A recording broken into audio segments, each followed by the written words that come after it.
something I've been thinking a lot on, and I think just God is reminding me, showing me, success is simple, money is simple, the increase you want is simple. We are the ones who overcomplicate it.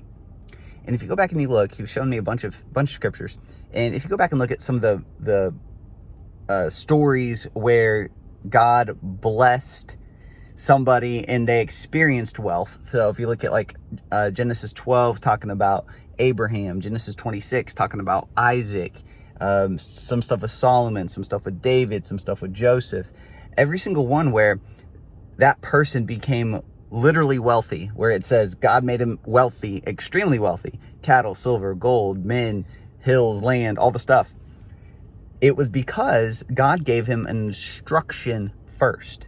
So with Abraham, it said, go away from your homeland, away from your father's house, and I'll show you where to live, and I will make of you a great nation. I will make your name great. I will bless you so that you can be a blessing to others. And he goes on and on. Isaac, it was a famine. And typically in a famine, you go down to Egypt where stuff is plentiful. Well, he started to go to Egypt, and God said, hey, stay here and sow your seed in famine. Sow your seed in this land. So he sowed his seed, and he reaped 100-fold that which he had sown that year. And it goes on to say that because of the Abrahamic covenant, because of what Abraham did, because Abraham was obedient, he's in the blessing covenant. So are we. Galatians 3:29 tells us that. But the part is, I want you to see, is God gave him instructions first. And I think this is where we miss it. I think God gives us instructions for your business, how to advertise it, how to market. I've heard people have massive turnarounds because God gave them an idea for a commercial, and it changed their lives, and eventually, after a series of events, made them millions of dollars. Things like this. I think God has given us these ideas all the time. I think what we're doing is we're not valuing the ideas. We're saying, oh, that wasn't God. That had to have been just me because I read this marketing book, and this marketing book says, that's not how you do it. Or this guy I follow says, if you do it this way, it's going to fail.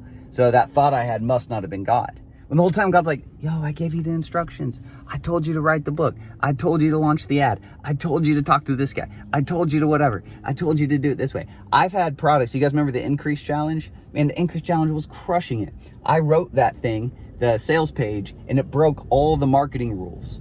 Like, I know what the marketing rules say. I've read the books. I've spent $100,000 on my marketing education. Like, I know what to write and what not to write. I did it all wrong, yet it converted through the roof. Because I just wrote from my heart. I just wrote like God said to write it, and it crushed it. It's when I started getting some help from other people, and they were looking at my funnels and looking at different things, and I started following their advice, my leads and sales went down.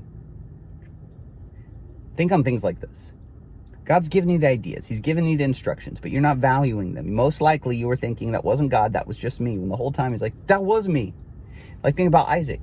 Isaac was like literally think about this. Put this in real life. Put this in your situation. You're looking around. Money is scarce. The economy's down. That's what a famine is, right? A bad economy. Well, hey, the economy is booming over in Canada. We should go to Canada.